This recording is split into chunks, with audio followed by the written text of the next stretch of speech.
Joined now by Al Bumbry. If you remember the Orioles from the 70s and the 80s, you'll remember the Orioles star center fielder who comes out to the ballpark now on a kind of a regular basis with the Orioles alumni and signing autographs. You like coming back out? Yeah, pretty much. I enjoy doing it. You know, they asked me to come out and mingle with the fans and sign autographs with them and just chat and tell stories. So I enjoy doing that. You know, I like having you around because, we get to talk a little bit of baseball, too, at the same time, the old days, and compare.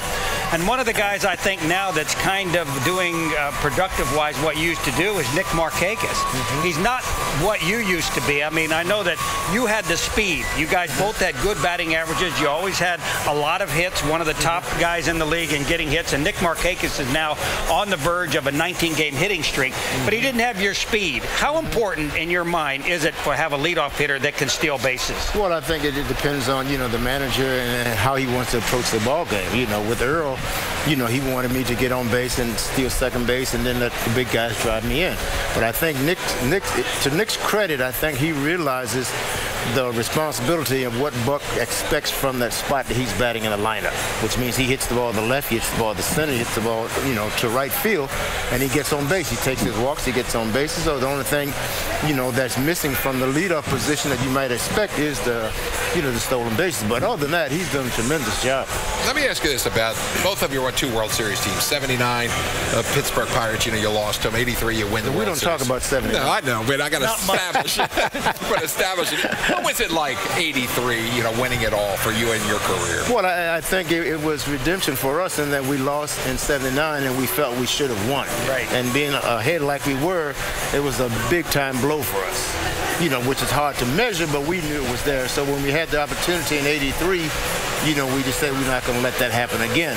And, one of the values of it is when you go out in the public and you get introduced as a member of the world champions, it resonates, it sticks with you, and that's a great feeling.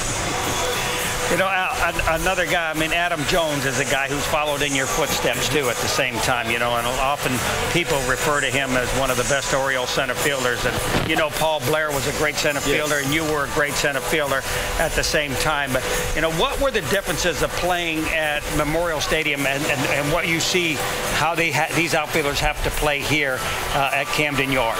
Well, tougher place? I think it's tougher because a lot of the ballparks now are tougher to play defensively because of the way they're designed and where they're laid out. At Memorial Stadium, it was oval, the half moon out there, from left all the way around to right. You didn't have to play very many angles. The newer ballparks now, they all have these little quirks and angles and high walls and low walls and tight angles, etc. So I think from a defensive standpoint, it's a little bit tougher to play. So guys like Adam, who's done a tremendous job out there, and guys who win Gold Gloves because of their defensive abilities, it's difficult, more difficult now to play. Here. Oh, yes, more difficult to play the outfields now than what it was when I played. Always great hearing from you, Al. One of the nicest guys I ever met in baseball, and played great for the Orioles from the early 70s to the mid-80s. Al Bumbry out here tonight signing autographs and taking a few moments to be with us here on O's Extra pregame.